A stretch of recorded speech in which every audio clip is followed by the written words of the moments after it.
like, I can't imagine. All the polling, it's like right now, this election is going to be so close.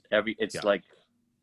Oh yeah. I think it's actually going to be less close than people like this. He's pulling out all the Republicans are pulling out all the stops as far as disenfranchising wide swaths of the American population. So depending on what they can do with the post office, depending on what they can do with allegations of voter fraud, that I think is going to be a crucial element in determining this next election.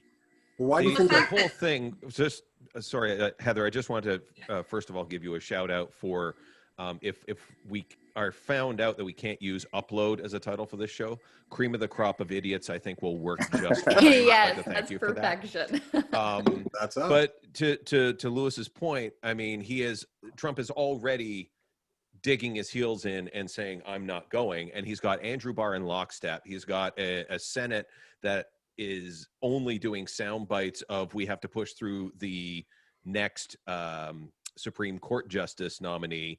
And you're only getting those sound bites so quickly because they have to stop filleting Trump all the entire time. He's got a machine.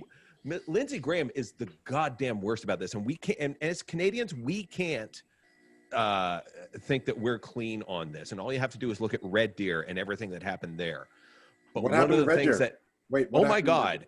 So a Black Lives Matter anti-racism peaceful protest was scheduled, and a team of white nationalists swept in and broke up the demonstration, assaulted the demonstrators, screamed white power nonsense at them.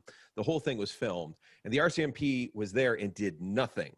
But this is where I think we actually have something that kind of works, and it heartens me when I'm hearing stories of like white people coming out to help Black protesters.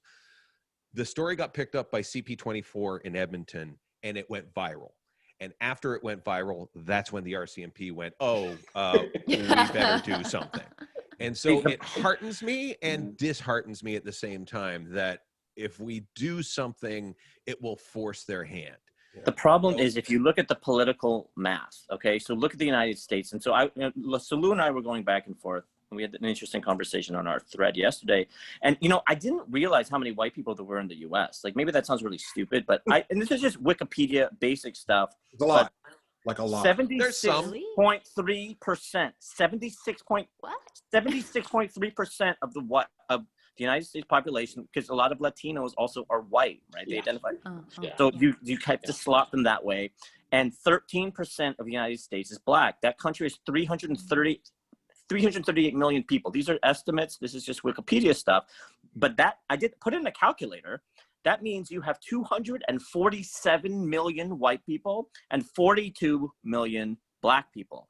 So if you can take an election and you spin it because you're a fucking incompetent piece of shit like Trump, right? And you can spin it into, let's make it white versus Black. You take the white moderates, you turn them into militant people. Oh my God, you use Black images of any Black person setting a garbage can on fire. You're like, look what they're doing, look what they're doing, look what they're doing. You pump it through your right-wing media. You get more of your white people interested. They outnumbered the other side by 200 million.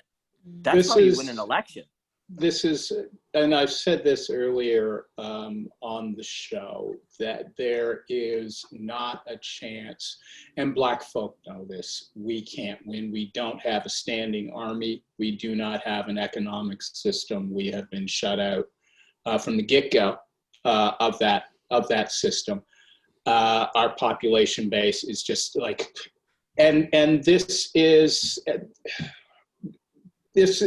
always turns me to thinking about human notions of valor and honor, which are somewhat ludicrous to me.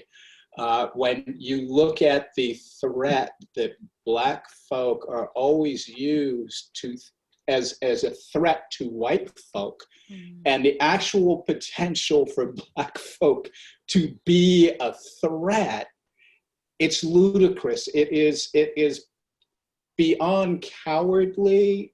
I don't have a word for how evil, and it's not something that just happens to Black folk. This is a trait that is played around the world. It's been played on white folk. If you look at the class system in Britain historically, right? Like the game has gone on forever.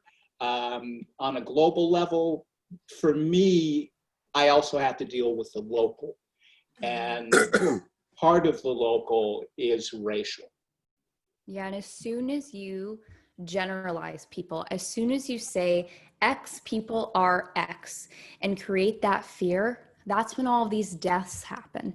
That's when because you are able to dehumanize people and you are able to antagonize people as only a threat rather than a human being and go and attack them. This is what happened in Nazi Germany, right?